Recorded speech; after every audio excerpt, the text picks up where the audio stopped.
राष्ट्रीय रक्षा अकादमी खड़कवासला का parade ground भविष्य की आशा और गौरव से जगमगा रहा था।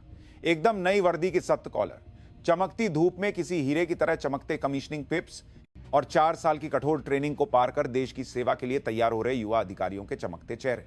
उन सब में मंच पर सबसे ज्यादा चमकता सितारा निश्चित रूप से आरवी शर्मा थी। महिला कैडेटों में पहली बार टॉप करने का इतिहास रचते हुए वह दीक्षांत समारोह में भाषण देने के लिए मंच पर खड़ी थी। उनकी आवाज भले ही नरम थी, लेकिन उसमें एक मजबूत अपील थी जो परेड ग्राउंड में मौजूद हर व्यक्ति के दिल में उतर गई। आज मैं इस वर्दी के गौरव के साथ अपने देश का सम्मान अपने कंधों पर लेती हूं। मैं सबसे निचले स्तर पर रहकर सबसे मजबूत इरादों के साथ देश की सेवा और नागरिकों के प्रति समर्पण का संकल्प लेती हूं। भाषण समाप्त होते ही तालियों की गड़गड़ाहट से आसमान गूंज उठा। वीआईपी मेहमानों की पहली पंक्ति में बैठे 3 वरिष्ठ सैन्य अधिकारी उसे बेहद गर्व और भावुकता से देख रहे थे। वे भारतीय रक्षा प्रणाली के 3 मजबूत स्तंभ थे। Chief of defence staff general Vikram Sharma, वायुसेना प्रमुख air chief marshal Rohan Sharma और नौसेना संचालन के महानिदेशक वाइस एडमिरल समीर शर्मा। वे आर्मी के 3 बड़े भाई थे। लोग उन्हें रक्षा के शर्मा ब्रदर्स कहकर सम्मान और श्रद्धा से देखते थे। आर्वी उन तीनों की लाडली छोटी बहन थी, जिसे उन्होंने हमेशा प्यार और गर्व से पाला था। अपने भाइयों के नक्शेकदम पर चलते हुए उन्होंने सेना में जाने का फैसला किया था और वह अपने भाइयों से भी ज्यादा शानदार शुरुआत कर रही थी। सबको यकीन था कि उसका भविष्य शानदार होगा। रक्षा मंत्रालय के शीर्ष पदों पर बैठे उसके भाइयों की मौजूदगी किसी भी मुश्किल को रोकने वाली एक मजबूत ढाल थी और तेजी से प्रमोशन की गारंटी देने वाली एक वीआईपी टिकट की तरह थी। लेकिन दीक्षांत समारोह के बाद जब परिवार एक छोटी सी पार्टी के लिए इकट्ठा हुआ तो आरवी ने एक ऐसी घोषणा की जिसने सबको हैरान कर दिया। मैं अपने सर्विस रिकॉर्ड से कुछ समय के लिए आप लोगों का नाम हटवाना चाहती हूं। एक पल के लिए सन्नाटा छा गया। आरवी के माता पिता का देहांत जल्दी हो गया था और उसके भाइयों ने ही उसे माता पिता की तरह पाला था। वह उनकी आंखों का तारा थी। सबसे बड़े भाई जनरल विक्रम शर्मा ने अपनी गहरी और गंभीर आवाज में पूछा, आरवी, इसका क्या मतलब है? हमें वजह जाननी होगी। उनकी आवाज उतनी ही गंभीर थी जितनी राष्ट्रीय सुरक्षा की बैठकों में होती थी। मैं चाहती हूं कि मुझे जनरल शर्मा की बहन के तौर पर नहीं, बल्कि सेकंड लेफ्टिनेंट आरवी शर्मा के तौर पर परखा जाए। मैं अपनी पहचान अपने नाम और अपनी काबिलियत से बनाना चाहती हूं, एक सैनिक के तौर पर। यह मेरा पहला स्वाभिमान है जिसे मैं अपने और अपने सैनिकों के सामने बनाए रखना चाहती हूं। दूसरे भाई air chief marshal Rohan Sharma ने अपनी पैनी नहरों से बहन को देखा। उनकी नहरें भारतीय हवाई क्षेत्र की निगरानी करने वाले किसी अत्याधुनिक रडार की तरह सटीक थी। आरवी, सेना तुम्हारी सोच से कहीं ज्यादा जटिल और कठोर जगह है। तुम्हारी पारिवारिक पृष्ठभूमि तुम्हारी रक्षा करने वाला सबसे मजबूत हथियार हो सकती है। सबसे छोटे भाई वाइस एडमिरल समीर शर्मा ने प्यार से मुस्कुराते हुए अपनी बहन के कंधे पर हाथ रखा। उनकी मुस्कान तूफानी लहरों को शांत करने वाले समुद्र की तरह गहरी थी। हम समझ सकते हैं कि तुम क्या महसूस कर रही हो, हमारी छोटी बहन, लेकिन हमें डर है कि तुम अपने लिए बहुत मुश्किल रास्ता चुन रही हो। अनदेखी लहरें और चट्टानें ज्यादा खतरनाक होती हैं। लेकिन आरवी का इरादा पक्का था। उसने एक एक कर अपने भाइयों की आंखों में देखा और साफ शब्दों में कहा, इसीलिए मुझे खुद ही इन मुश्किलों का सामना करना होगा। अगर मैं आप लोगों की वजह से आसान रास्ते पर चली तो मुझे जिंदगी भर अपनी इस वर्दी पर शर्म आएगी। प्लीज मेरे फैसले पर भरोसा करें और मेरा साथ दें। तीनों शीर्ष कमांडरों ने अपनी छोटी बहन की आंखों में एक अटूट औलादी इरादा देखा। यह वही शुद्ध और जोशीला जज्बा था जिसने उन्हें जीवन भर सेना की सेवा करने के लिए प्रेरित किया था। आखिरकार सबसे बड़े भाई जनरल विक्रम शर्मा ने गहरी सांस के साथ सिर हिलाया। ठीक है, तुम्हारी ईद को बचपन से कोई नहीं तोड़ पाया। जैसा तुम चाहती हो वैसा ही करो, लेकिन एक वादा करो, अगर कोई भी राशि भी मुश्किल आए तो तुम हमें जरूर बताओगी। और इस तरह आरवी ने भारत की सबसे मजबूत पृष्ठभूमि को अपने ही हाथों से मिटा दिया। उसके दस्तावेजों में वह शर्मा ब्रदर्स की बहन से एक साधारण परिवार की इकलौती बेटी बन गई और उसने अपनी पहली पोस्टिंग के लिए पश्चिमी सीमा के सबसे आगे स्थित 9वीं इन्फेंट्री डिवीजन, जिसे व्हाइट टाइगर डिवीजन के नाम से जाना जाता है, कि सिग्नल यूनिट को चुना। यह एक चमकते सूरज का उद को सबसे गहरी और कठोर छाया में ले जाने जैसा पल था। जम्मू कश्मीर की सीमा से सटा यह इलाका देर से आई शरद, तूकी ठंडक और सैन्य तनाव के मिश्रण से और भी ज्यादा सर्द महसूस हो रहा था। जब सेकंड लेफ्टिनेंट आरवी शर्मा अपनी पहली पोस्टिंग 9वीं इन्फेंट्री डिवीजन व्हाइट टाइगर की सिग्नल यूनिट के गेट पर पहुंची तो उनका स्वागत तय हवाओं और अनगिनत अजनबी नगरों ने किया।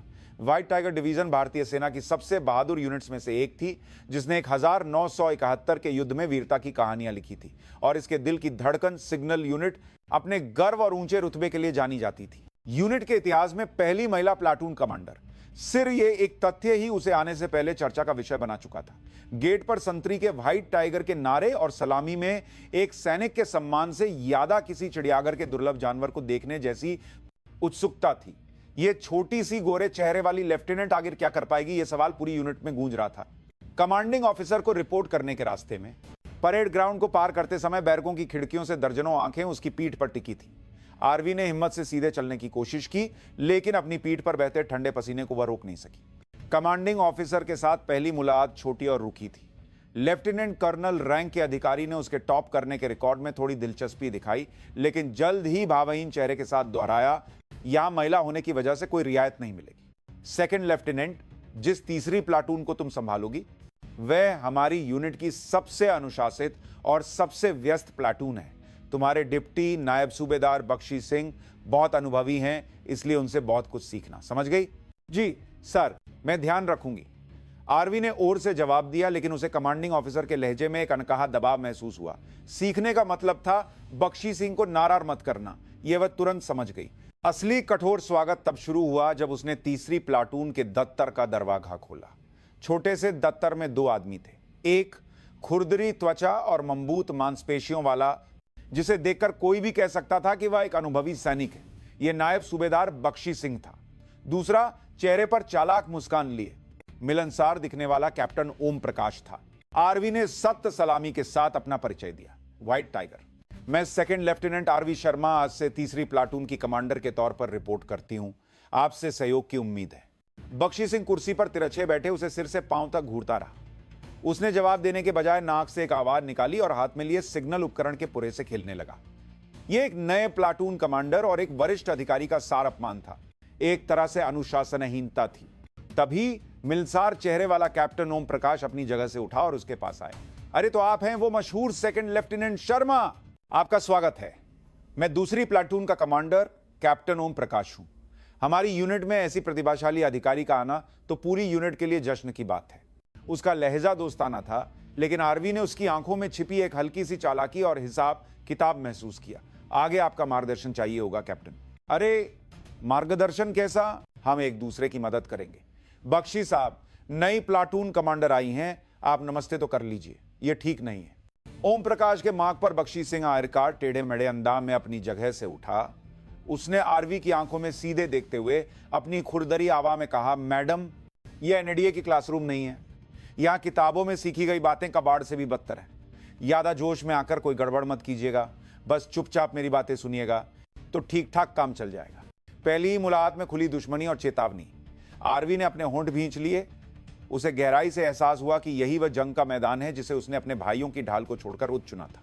नायब सूबेदार, मैं आपके अनुभव और वरिष्ठता का सम्मान करती हूं, लेकिन तीसरी प्लाटून की कमान और जिम्मेदारी मेरी है।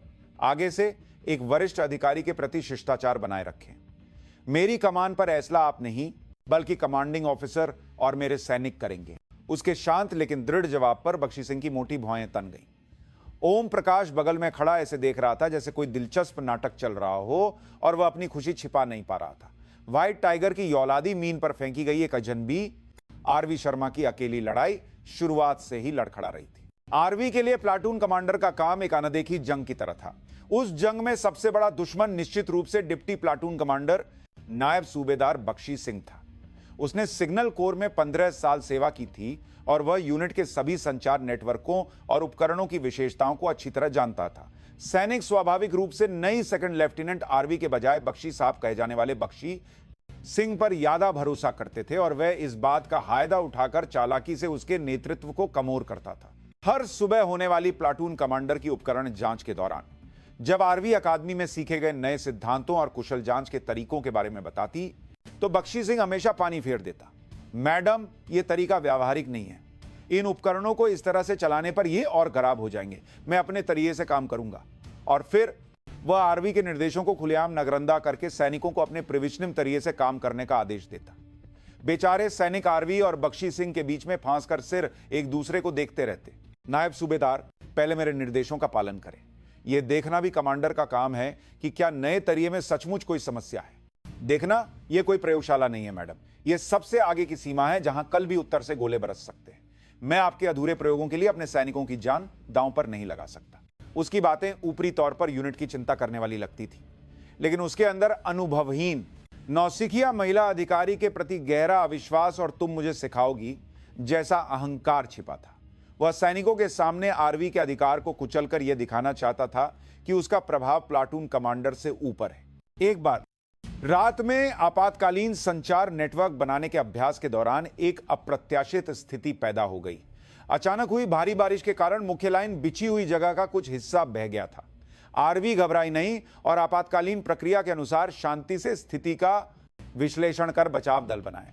टीम 1 रूट ए से जाओ, टीम 2 रूट बी से जाकर केबल की स्थिति की जांच करो और रिपोर्ट करो, टीम 3 अतिरिक्त उपकरण तैयार रखो। तभी बख्शी सिंह ने उसकी बात काट दी।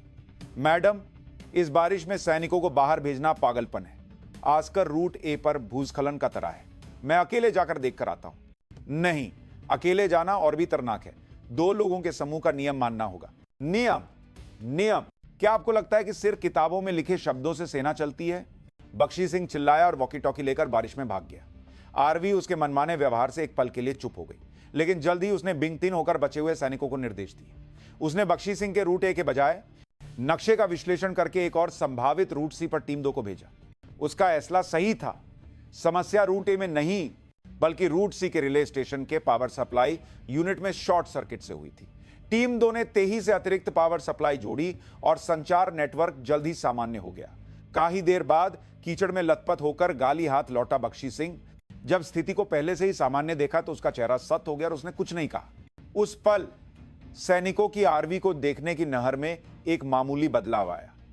उन्होंने पहली बार महसूस किया कि उसकी किताबी बातें सिर्फ किताबी नहीं थी, बल्कि वास्तविक परिस्थितियों का विश्लेषण करने की पैनी क्षमता पर आधारित थी। लेकिन बख्शी सिंह ने अपनी लती मानने के बजाय आरवी के प्रति अपनी दुश्मनी और बढ़ा दी। वह आधिकारिक जगहों पर उसे खुलेआम नगरंदा करता और दूसरे नायब सूबेदारों के बीच उसे किस्मत वाली छोकरी कहकर उसका मां उड़ाता। सेना में सिर दिखने वाला रैंक ही सब कुछ नहीं था, अनुभव और वरिष्ठता का एक अनदेखा रैंक भी मौजूद था। बख्शी सिंह उस अनदेखे रैंक के राजा की तरह व्यवहार कर रहा था और आधिकारिक कमांडर आरवी शर्मा को हर दिन एक बिना गोलीबारी वाली जंग में धकेल रहा था। आरवी हर रात अपने क्वार्टर में पुराने नक्शे फैलाकर वुड से वादा करती, मैं अपनी काबिलियत से इसे साबित करूंगी, मैं अपनी क्षमता से इस मजबूत दीवार को जरूर पार करूंगी। बख्शी सिंह के खुले अपमान से यादा आरवी को दूसरी प्लाटून के कमांडर कैप्टन ओम प्रकाश के नकाब के पीछे छिपी नीचता ने परेशान किया। वह बाहर से हमेशा आरवी की चिंता करने वाले एक अच्छे वरिष्ठ अधिकारी का नाटक करता था। सेकंड लेफ्टिनेंट शर्मा, ज्यादा परेशान मत होइए, बख्शी सिंह थोड़ा जाहिल इस्म का है, मैं बाद में उसे बुलाकर ठीक कर दूंगा। या अरे हमारी सेकंड लेफ्टिनेंट ट्रेनिंग प्लान बनाने में बहुत मेहनत कर रही हैं, ये लीजिए कॉही पीजिए। वह प्यार से कॉही देते हुए कंधे थपथ पाकर हौसला बढ़ाता एक दयालु सहकर्मी और भरोसेमंद वरिष्ठ का नकाब पहने रहता था। लेकिन जैसे ही आरवी मुड़ती, वह अपना हिरीला दांत निकाल लेता। वह ऑफिसर्स मेस या स्मोकिंग एरिया जैसी जगहों पर जहां दूसरे अधिकारी इकट्ठा होते थे, चालाकी से उसके बारे में बुरी अफवाहें फैलाता। यार वो शर्मा मैडम, सुना था टॉपर है लेकिन सब हवा है, सिर थ्योरी में तय है, प्रैक्टिकल में हीरो। कहीं कमांडिंग ऑफिसर को मीठी मीठी बातें करके पटा तो नहीं रही? औरतें ये सब अच्छे से करती हैं। या बख्शी सिंह भी क्या करे, वो मैडम इतना परेशान करती हैं कि उसका दिमाग खराब हो जाता है। मैंने पास से देखा है, पूरी नालायक है। उसकी अफवाहों में सच और झूठ का ऐसा मिश्रण होता था कि सुनने वाले बिना शक किए उस पर यकीन कर लेते थे। लोग सोचने लगे, एक साथी अधिकारी इतना कह रहा है तो झूठ थोड़ी होगा। यूनिट के भीतर आरवी पर एक अक्षम, सिर्फ किस्मत से कमीशन पाई महिला, पुरुष अधिकारियों पर डोरे डालने वाली और वरिष्ठ नायब सूबेदार का अपमान करने वाली बदतमीज जूनियर का ठप्पा लग गया। एक बार पूरी यूनिट की पार्टी हुई। आरवी ने असहज माहौल को ठीक करने के लिए आगे बढ़कर अधिकारियों को ड्रिंक्स परोसी। जब उसने कैप्टन ओम प्रकाश को गिलास दिया तो उसने जैसे इंतजार कर रहा हो ऊंची आवाज में कहा, वाह दोस्तों, हमारी यूनिट की देवी सेकंड लेफ्टिनेंट आरवी शर्मा की तरफ से यह अनमोल जाम। चलिए सब मिलकर शर्मा मैडम के लिए तालियां बजाते हैं। उसकी बात पर सबका ध्यान उस पर चला गया। कुछ नशे में धुत अधिकारियों ने भद्दे माक किए, सिर ओम को क्यों, मुझे भी एक गिलास दो। या एक खूबसूरत लड़की के हाथ से शराब तो अमृत लगती है। आरवी का चेहरा शर्म से लाल हो गया, लेकिन माहौल खराब न करने के लिए उसने बर्दस्ती मुस्कुराते हुए दूसरे अधिकारियों को भी ड्रिंक्स दी। उस पल का आयदा उठाकर ओम प्रकाश बख्शी सिंह के पास गया और फुसफुसाया, देखिए बख्शी साहब, ऐसे मर्दों को शराब परोसना क्या एक प्लाटून कमांडर का काम है? ये तो बात डांसर का काम लगता है। शराब के नशे में लाल चेहरे वाला बख्शी सिंह आरवी की ओर देखकर उसे सुनाते हुए बोला, प्लाटून कमांडर नहीं, इसे तो किसी डांस बार में होना चाहिए था। आवाज धीमी थी, लेकिन शोर के बीच भी आरवी के कानों में किसी छुरी की तरह चुभी। उसके हाथ उससे से कांप उठे। एक प्यारी मुस्कान के नकाब के पीछे छिपे हरीले दांत ने उसके दिल को गहरा घाव दिया था। उस दिन के बाद आरवी ओम प्रकाश से और भी ज्यादा सावधान हो गई, लेकिन वह इतना चालाक था कि कभी पकड़ा नहीं गया। वह हमेशा आरवी की चिंता करने वाले एक अच्छे वरिष्ठ का चेहरा लगाए रहता और उसकी बुराई हमेशा अवाहों के घने कोहरे में छिपी रहती। आरवी धीरे धीरे गहरे अकेलेपन में डूबती जा रही थी। वह किसी से भी अपने दिल की बात नहीं कह सकती थी। अपने क्वार्टर में लौटकर वह सैकड़ों बार अपने भाइयों को ओन करने का सोचती, लेकिन उद को साबित करने की अपनी सम याद करके चुपचाप ओन रख देती। मुस्कान के पीछे छिपे हरीले दांत का घाव खुली दुश्मनी के घाव से कहीं ज्यादा गहरा और दर्दनाक था। अधिकारियों के समाज में आरवी भले ही एक पूरी तरह से अजनबी थी, लेकिन उसकी तीसरी प्लाटून के सैनिकों के बीच एक शांत लेकिन महत्वपूर्ण बदलाव आ रहा था। शुरुआत में उसे सिर्फ खूबसूरत चेहरे वाली पैरवी वाली मैडम मानकर अविश्वास करने वाले सैनिक समय के साथ उसकी ईमानदारी और काबिलियत को महसूस करने लगे थे। आरवी अधिकार जताने के बजाय अपने काम से नेतृत्व करती थी। हर सुबह वह सैनिकों के साथ पूरी यूनिफॉर्म में दौड़ लगाती और सबसे मुश्किल और गंदे कामों में हमेशा सबसे पहले आगे रहती। जमी हुई मीन खोदकर बंकर बनाना हो या तेल और ग्रीस से भरे संचार उपकरणों की मरम्मत करना, वह किसी काम से पीछे नहीं हटती थी। इसके अलावा वह हर सैनिक को एक इंसान के तौर पर सम्मान देती थी। ट्रेनिंग के दौरान जिस सैनिक के टखने में मोच आ जाती, उसे वह खुद उठाकर मेडिकल रूम तक ले जाती और गर्लफ्रेंड से ब्रेकअप के बाद दुखी सैनिक की बातें देर रात तक सुनती। वह एकमात्र अधिकारी थी जो सैनिकों के नाम और पद के अलावा उनके परिवार की कहानियां और भविष्य के सपने भी याद रखती थी। आजकल सिपाही किरण मिश्रा आरवी को सबसे करीब से देखकर उसके प्रति गहरा सम्मान महसूस करने लगा था। किरण ने कॉलेज में इलेक्ट्रॉनिक्स इंजीनियरिंग की पढ़ाई की थी, लेकिन अपने शांत और अंतर्मुखी स्वभाव के कारण वह सबसे अलग रहता था और बड़ी मुश्किल से सेना के जीवन में ढल रहा था। उसकी प्रतिभा को पहचानने वाली पहली इंसान आरवी ही थी। एक दिन यूनिट के पुराने सामरिक संचार प्रणाली में बार बार एक अज्ञात धीराबी आने लगी। बख्शी सिंह ने यह हमेशा ऐसा ही रहता है, बंद करके चालू कर लो कहकर पल्ला झाड़ लिया, लेकिन आरवी अलग थी। उसने किरण मिश्रा को चुपचाप बुलाया और उसकी राय पूछी। किरण, तुम्हारी नगर में इस सिस्टम की असली समस्या क्या है? पहली बार अपने ज्वाइनिंग क्षेत्र के बारे में पूछे जाने पर किरण घबरा गया, लेकिन जल्द ही उसने हिम्मत करके अपना विश्लेषण बताया। मैडम, यह सिस्टम पुराने सॉफ्टवेयर पर आधारित है, इसलिए यह नए इंक्रिप्शन मॉड्यूल के साथ तालमेल नहीं बिठा पा रहा है। अगर मैं सोर्स कोड में कुछ बदलाव करूं तो इसे स्थिर किया जा सकता है। आरवी ने उसकी बात पूरी सुनी और उसी से उसका कंधा थपथपाया। बहुत बबिया, कोशिश करो, मुझे तुम पर भरोसा है। जो भी जरूरत हो मैं पूरी मदद करूंगा। किरण मिश्रा ने पूरी रात जागकर सिस्टम का विश्लेषण किया और कोड को ठीक किया, और अगले दिन चमत्कार की तरह सारी खराबियां दूर हो गईं और संचार की गति पहले से भी तेज हो गई। बख्शी सिंह ने अंधे के हाथ बटेर लग गया कहकर इसे कम करने की कोशिश की, लेकिन दूसरे सैनिक हैरान थे और किरण मिश्रा उस पर भरोसा करके उसे मौका देने वाली अपनी प्लाटून कमांडर आरवी का जीवन भर के लिए आभारी हो गया। उस घटना के बाद सैनिकों ने आरवी को दिल से मानना शुरू कर दिया। उसके निर्देश अब एक नई अधिकारी के आदर्शवादी आदेश नहीं, बल्कि हमें समझने वाली और काबिल कमांडर का तर्कसंगत ऐसला माने जाने लगे। ट्रेनिंग के नतीजे दिखने लगे और समस्या वाली प्लाटून का ठप्पा लगी तीसरी प्लाटून यूनिट की सबसे ऊर्जावान और एकजुट प्लाटून बन गई। सैनिकों का मजबूत भरोसा आरवी के लिए जमी हुई मीन पर खिले एक फूल की तरह था। जब भी अधिकारियों के भेदभाव और अपमान से उसका दिल टूटता, तो सैनिकों की मासूम आंखें और मैडम हम आप पर भरोसा करते हैं जैसे शब्द उसे फिर से खड़े होने की ताकत देते। उसे एहसास हुआ कि सच्चा नेतृत्व रैंक से नहीं बल्कि दिलों को जोड़ने वाले भरोसे से आता है, और उसने सम खाई कि इन छोटे फूलों जो उस पर भरोसा करते हैं कि रक्षा के लिए वह इस लड़ाई में कभी नहीं हारेगी। कश्मीर की सर्दियां अपने नाम के अनुरूप ही कठोर थीं। जब तापमान 0 से 20 डिग्री नीचे चला जाता तो सैनिकों के लिए सबसे बड़ी चुनौती और सबसे बड़ा मौका शीतकालीन कठोर ट्रेनिंग शुरू होती थी। यह ट्रेनिंग सभी सैनिकों के शारीरिक और मानसिक धैर्य की परीक्षा लेती थी, और खासकर यूनिट के दिमाग और तंत्रिका तंत्र की जिम्मेदार सिग्नल यूनिट के लिए। इसकी सफलता पूरी यूनिट के भाग्य का फैसला करती थी। आरवी के लिए यह ट्रेनिंग अपनी पूरी ताकत लगाकर एक कमांडर के तौर पर अपनी काबिलियत को आधिकारिक तौर पर साबित करने का एकमात्र मौका था। उसने ट्रेनिंग शुरू होने से कई हफ्ते पहले रातें जागकर ऑपरेशन प्लान बनाने में लगा दी। उसने पिछले 5 सालों की शीतकालीन ट्रेनिंग की रिपोर्टों का विश्लेषण करके समस्याएं निकाली और बदलते मौसम और पश्चिमी सीमा की जटिल भौगोलिक स्थिति को ध्यान में रखते हुए दर्जनों अप्रत्याशित स्थितियों के लिए योजनाएं बनाई। उसका बनाया गया ऑपरेशन प्लान इतना सटीक और उत्तम था कि उसे अकादमी की पाठ्यपुस्तकों में भी इस्तेमाल किया जा सकता था। ट्रेनिंग से पहले पूरी यूनिट की ऑपरेशन बैठक में हर प्लाटून कमांडर ने बारी बारी से अपनी योजनाएं प्रस्तुत की। कैप्टन ओम प्रकाश ने पिछले साल की योजना को सिर शीर्षक बदलकर पेश किया और दूसरे प्लाटून कमांडर भी पुराने ढर्रे से बाहर नहीं निकल पाए। आखिर में आरवी की बारी आई। जब वह मंच पर खड़ी हुई तो बैठक कक्ष में एक अजीब सी खामोशी छा गई। बख्शी सिंह ने हाथ बांधकर उसे तिरस्कार भरी नजरों से देखा और ओम प्रकाश बगल के साथी से फुसफुसाकर हंस रहा था, लेकिन आरवी डगमगाई नहीं। उसने बिना रुके आत्मविश्वास से भरी आवाज में अपनी योजना समझानी शुरू की।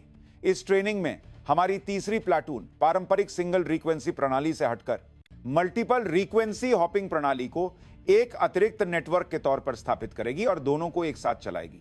इसका मकसद दुश्मन के जैमिंग या ठंड के कारण किसी विशेष रिक्वेंसी बैंड में आने वाली समस्या के समय भी संचार को पूरी तरह से सुरक्षित रखना है।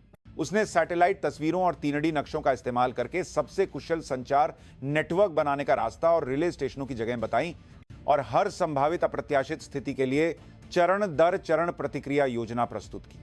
उसकी प्रस्तुति तर्कसंगत थी और किसी भी सवाल का जवाब उसके पास था। बैठक कक्ष में छाया हुआ उपहास और माक का माहौल धीरे धीरे प्रशंसा और आश्चर्य में बदलने लगा। अधिकारी फुसफुसाना बंद करके उसकी प्रस्तुति में पूरी तरह डूब गए। उसकी योजना सिर्फ पुराने तरीकों को दोहराना नहीं थी, बल्कि संचार ऑपरेशन के तरीके को बदलने वाला एक क्रांतिकारी विचार था। प्रस्तुति समाप्त होने पर कमांडिंग ऑफिसर ने पहली बार सच्चे दिल से प्रशंसा करते हुए कहा, सेकंड लेफ्टिनेंट, तुम्हारी योजना कमाल की है। अगर तुम इसे असल में भी लागू कर पाई तो इस ट्रेनिंग का MVP का इताब तुम्हें ही मिलेगा। तारी आरवी की हुई, लेकिन चेहरा बख्शी सिंह और ओम प्रकाश का लाल हो गया।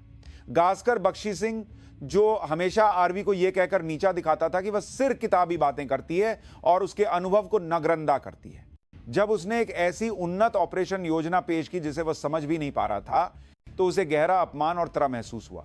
ओम प्रकाश भी, जिसे वह अक्षम महिला कहकर अफवाहें फैलाता था, इस स्थिति से असहज हो गया।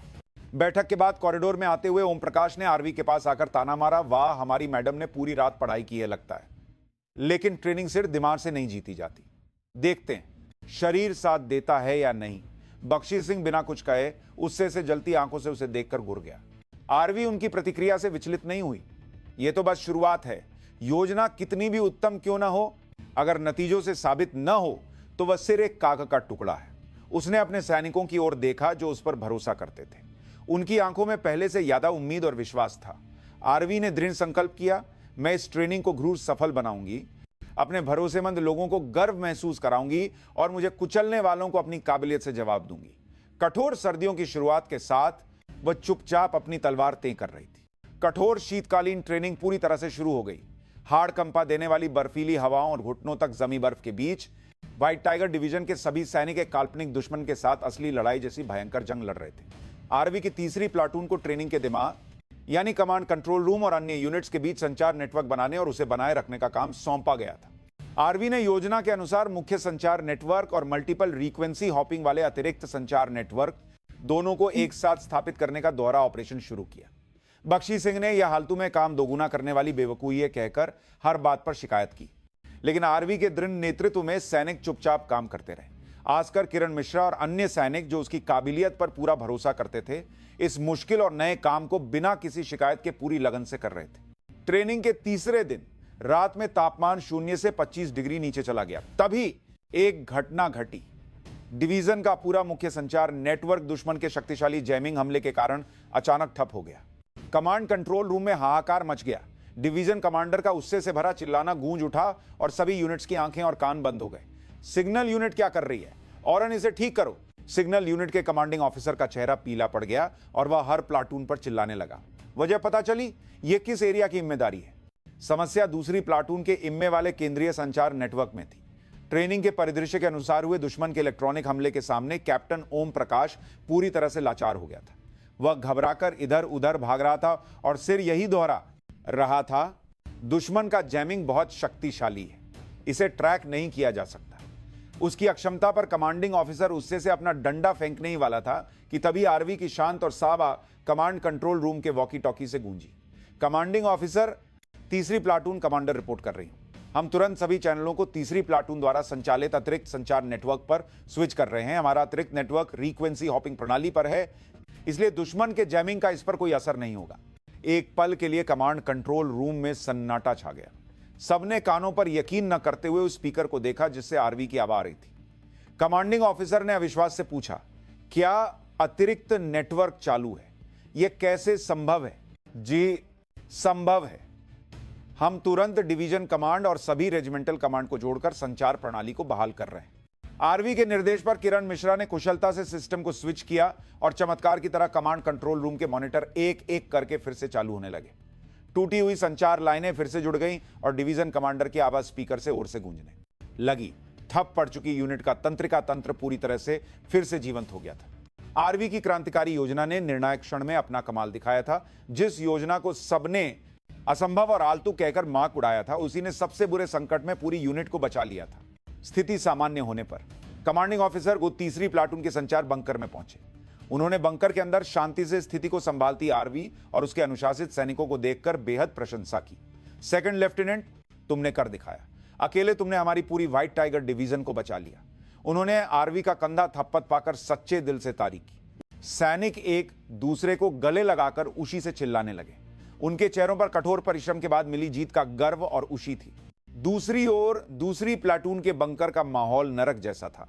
कैप्टन ओम प्रकाश अपनी अक्षमता सबके सामने आने पर सिर झुकाए चुपचाप खड़ा था और उसके बगल में स्थिति को देख रहा बख्शी सिंह सारी तारियें और सम्मान पाती आरवी को देखकर उससे से अपनी मुट्ठियां भींच रहा था। उसकी आंखों में ईर्ष्या और उससे की आग जल रही थी। वह यह बर्दाश्त नहीं कर पा रहा था कि उसका 15 साल का अनुभव और वरिष्ठता एक नौसिखिया महिला अधिकारी की किताबी बातों के सामने बुरी तरह हार गई थी। आमोश युद्ध का मैदान फिर से जुड़ गया था, लेकिन उनके दिलों में निरत और ईर्ष्या की भावनाएं और भी ज्यादा उलझ गई थी। आरवी की शानदार सफलता की बर तुरंत पूरी डिवीजन में फैल गई। ट्रेनिंग के बाद हुई समीक्षा बैठक में डिवीजन कमांडर ने गुड आरवी का नाम लेकर सभी सैनिकों के सामने उसकी जमकर तारीफ की। इस शीतकालीन ट्रेनिंग का असली हीरो सिग्नल यूनिट की तीसरी platoon commander second lieutenant R V Sharma है। उसकी पूरी तैयारी और सामान्य सोच से परे क्रांतिकारी ऑपरेशनल क्षमता के बिना यह ट्रेनिंग एक भयानक विफलता होती। सभी सैनिक सेकंड लेफ्टिनेंट शर्मा की सच्ची सैनिक भावना और पेशेवर रवैये से सीखे। डिवीजन कमांडर के विशेष अधिकार से आरवी को प्रशस्ति पत्र दिया गया। मंच पर जाकर प्रशस्ति पत्र लेती हुई वह ऐसी लग रही थी जैसे निराशा के युद्ध क्षेत्र में खिली उम्मीद की कोई किरण हो। शुरुआत में उसे शक और तिरस्कार से देखने वाली नरें अब आश्चर्य और सम्मान में बदल गई थी। साथ ही अधिकारी अब उससे बदतमीजी से बात करने की हिम्मत नहीं करते थे और नायब सूबेदार भी उसकी नेतृत्व क्षमता को मानने पर मजबूर हो गए थे। आजकर तीसरी प्लाटून के सैनिकों का मनोबल आसमान छू रहा था। अपने प्लाटून कमांडर को डिवीजन कमांडर से सीधे सम्मान पाते देखकर वे इतने उच्च थे जैसे उन्हें ही पुरस्कार मिला हो और उन्होंने आरवी को कंधों पर उठा लिया। मैडम, आप बेस्ट हैं, हमारी मैडम तो वर्ल्ड क्लास हैं। किरण मिश्रा थोड़ी दूर से यह सब देखकर चुपचाप मुस्कुरा रहा था। उसे लगा कि आरवी जैसी लीडर का मिलना उसकी सैन्य सेवा का सबसे बड़ा सौभाग्य और सम्मान था। लेकिन जहां रोशनी तय होती है, वहां परछाई भी गहरी होती है। आरवी की तारियां जितनी बढ़ती गईं, बख्शी सिंह और कैप्टन ओम प्रकाश के दिलों का अंधेरा उतना ही गहरा और चिपचिपा होता गया। समीक्षा बैठक के बाद ओम प्रकाश ने बख्शी सिंह के पास जाकर जलती आग में घी डाला। बख्शी साहब, ये देखिए, उस छोटी सी लड़की की वजह से हम जैसे अनुभवी लोगों की क्या ईत रह गई है। क्या आप 15 साल की सर्विस के बाद भी ऐसी नौसिखिया के नीचे काम करते रहेंगे? बख्शी सिंह ने बिना कोई जवाब दिए सिगरेट का कश खींचा। उसका चेहरा उससे और अपमान से लाल हो गया था। उसने अपनी पूरी जिंदगी सेना को दी थी और उसे अपने अनुभव और काबिलियत पर बहुत गर्व था। लेकिन अब जिस आरवी को उसने नौसिखिया और महिला होने के कारण हमेशा नीचा दिखाया था, उसी ने अपनी काबिलियत साबित कर दी थी जो उससे कहीं बेहतर थी। उसका स्वाभिमान चकनाचूर हो गया था। ओम प्रकाश का भी यही हाल था।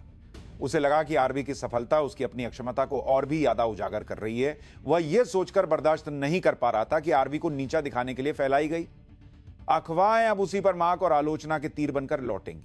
किसी भी तरह इस लड़की को कुचलना होगा।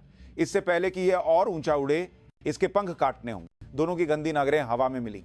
एक घिनौनी इच्छा और नीच ईर्ष्या से भरी एक चिपचिपी सहमति बन रही थी। वे आरवी नाम की उस रोशनी को हमेशा के लिए बुझाने के लिए शैतान को भी अपनी आत्मा बेचने को तैयार थे। आरवी अपने ऊपर हो रही तारियों में खोई नहीं थी, बल्कि उसे और भी ज्यादा जिम्मेदारी का एहसास हो रहा था। लेकिन उसे पता नहीं था कि एक गहरा तरनाक साया उसकी ओर बढ़ रहा था। निराशा में चमकी उम्मीद की वह किरण अपनी रोशनी के कारण ही और भी तरनाक निशाना बन गई थी। ट्रेनिंग की सफलता का जश्न मनाने के लिए यूनिट की पार्टी रखी गई। लेकिन वह जगह जश्न और बधाई की जगह आरवी के प्रति ईर्ष्या और साजिश के विस्फोट का एक अपमानजनक मंच बन गई। पार्टी की मुख्य मेहमान आहिर तौर पर आरवी थी। कमांडिंग ऑफिसर समेत सभी अधिकारी बारी बारी से उसे ड्रिंक देकर तारीफें कर रहे थे। सेकंड लेफ्टिनेंट, तुमने सच में कमाल कर दिया, आगे चलकर तुम हमारी यूनिट का हीरा बनोगी। आरवी ने धन्यवाद कहते हुए गिलास लिया, लेकिन उसे अपनी पीठ के पीछे एक कोने से घूरती हुई दो जलती हुई नरों का सारा एहसास था, बख्शी सिंह और कैप्टन ओम प्रकाश। जब पार्टी पूरे शबाब पर थी तो ओम प्रकाश जैसे इंतजार कर रहा हो अपनी जगह से उठा।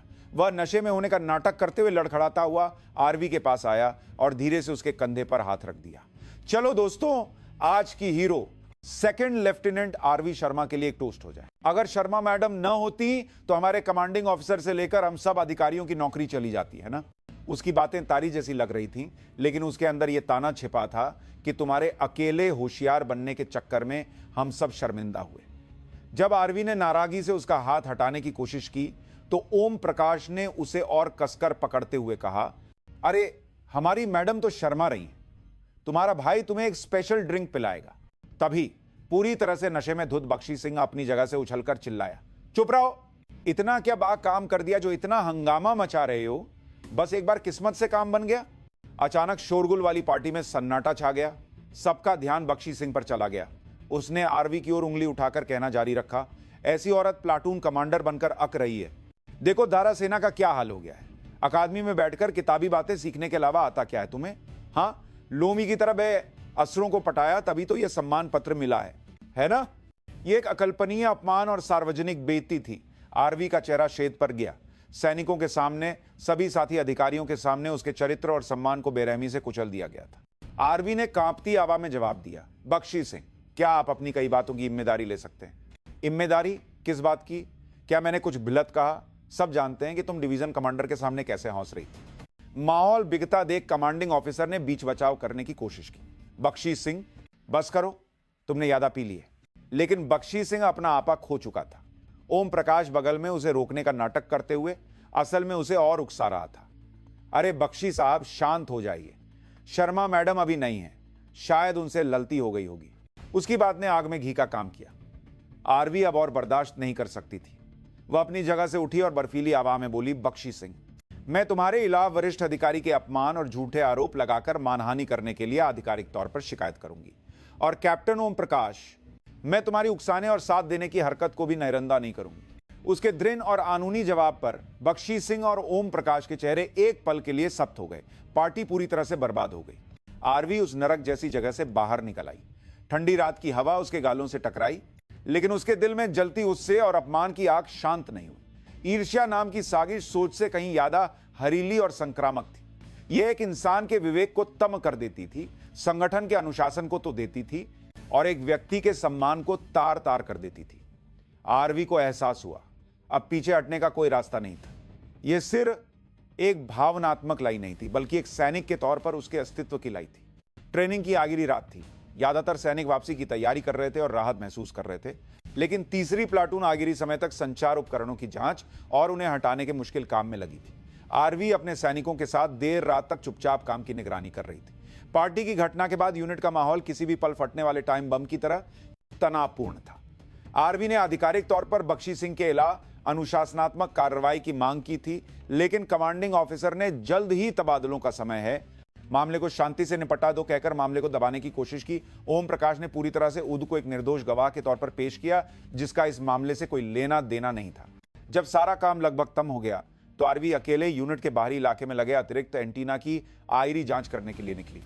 उसने थके हुए सैनिकों को पहले ही बैरक में भेज दिया था। घने अंधेरे में सिर्फ उसकी टॉर्च की रोशनी रास्ता दिखा रही थी। एंटीना की जांच करके जैसे ही वह मुई, ठीक उसी पल अंधेरे से भी ज्यादा गहरा और भारी एक साया उस पर झपटा। चीखने का मौका भी नहीं मिला। एक बाएं हाथ ने उसका मुंह बंद कर दिया।